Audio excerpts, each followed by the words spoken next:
जी, तो आज मैच हुआ West Indies versus Ireland. West Indies के लिए मुझे बहुत बुरा लग रहा है क्योंकि वेस्ट इंडीज़ जो है वो ये एक्सपेक्ट नहीं था, लेकिन पिछले मैचेस में उनका कोई मोमेंटम अच्छा नहीं लग रहा था, इसलिए वो आयरलैंड से हार गए। आयरलैंड के पॉल स्टेलिंग जो इस्लामाबाद यूनाइटेड से खेलते हैं, हमेशा ही उसने अच्छा परफॉर्म किया पीएसएल में भी और जितने भी लीग्स खेलता है। He is been performing very well. तो बहुत ही अच्छा मुझे लगा कि अब आयरलैंड जो है वो नेक्स्ट राउंड में चली गई है। थोड़ा सा मैच की बात करें तो वेस्ट इंडीज़ थोड़ा ऑफ कलर लगी क्योंकि इतना स्कोर करके 146 आई थिंक आयरलैंड के लिए बहुत ज़्यादा नहीं था, लेकिन इतना था कि जो डिफेंड किया जा सके इस पिच पे जो इस पे वो खेल रहे थे।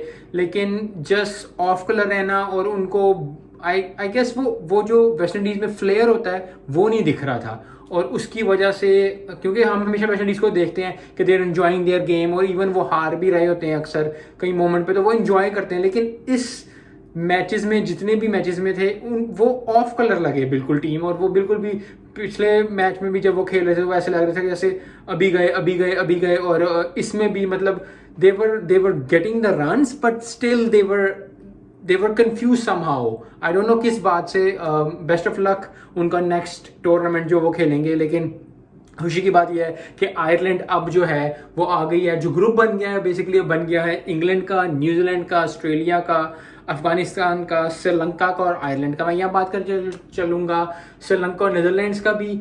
अगर नीदरलैंड जीत जाती वो मैच, जो कि मुझे लग रहा था कि जीत जाएगी, लेकिन फिर भी एक ऑफिशियल टीम होना, एक इंटरनेशनल टीम होना, एक इंटरनेशनल टीम होती है, और नीदरलैंड जो एसोसिएट टीम है उसका फ़र्क कई मैचेस में पता चल जाता है जब थोड़ा प्रेशर पड़ता है। श्रीलंका ने अच्छा परफॉर्म किया, नीदरलैंड से जीत गई, और फिर अब जो ग्रुप हो गया जिस तरह कि New Zealand, England, Afghanistan, Sri Lanka, Ireland, बहुत ज़्यादा टफ ग्रुप हो गया ये, क्योंकि इंग्लैंड भी एक अच्छी टीम है जिसने मतलब हमारे साथ अभी T20 खेले, तो उनका भी बहुत अच्छा वो खेल रहे हैं। न्यूजीलैंड बहुत अच्छा खेल रही है, ऑस्ट्रेलिया बहुत अच्छा खेल रही है।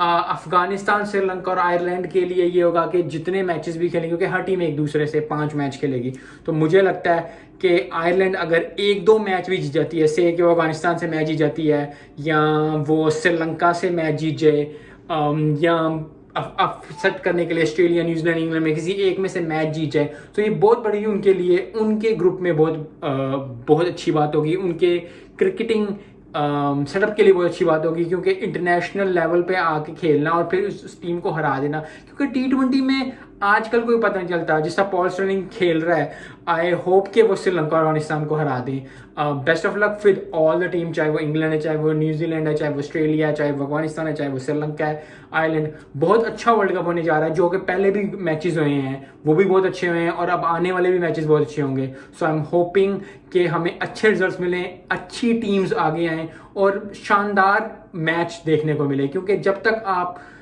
छोटी टीम में अच्छा परफॉर्म नहीं करेंगी वर्ल्ड कप में, वो फ्लेयर पैदा नहीं होता, वो मज़ा नहीं आता। क्योंकि अब सबको पता होगा हाँ या न्यूजीलैंड ऑस्ट्रेलिया आगे चली जाएगी, या इंग्लैंड न्यूजीलैंड, या इंग्लैंड ऑस्ट्रेलिया आगे चली जाएगी, या ऑस्ट्रेलिया न्यूजीलैंड आगे चली जाएगी, लेकिन मज़ा यही है कि कुछ टीमें जो हैं जैसे अफगानिस्तान, श्रीलंका, आयरलैंड थोड़ी सी लो पे हैं, वो अच्छा परफॉर्म करें और वो 1-2 मैच ऐसे जीतें ताकि मज़ा आए। क्योंकि ऑड वन आउट ना हो जाए कि जी शुरू और फिर पता चल जाए कि जी यार ये 3 टीम, ये 2 टीमें तो आगे जा ही जा रही हैं। तो आई होप कि बहुत अच्छा वर्ल्ड कप होगा। कल से स्टार्ट हो रहा है। Best of luck for all the team, and मिलते हैं नेक्स्ट वीडियो में।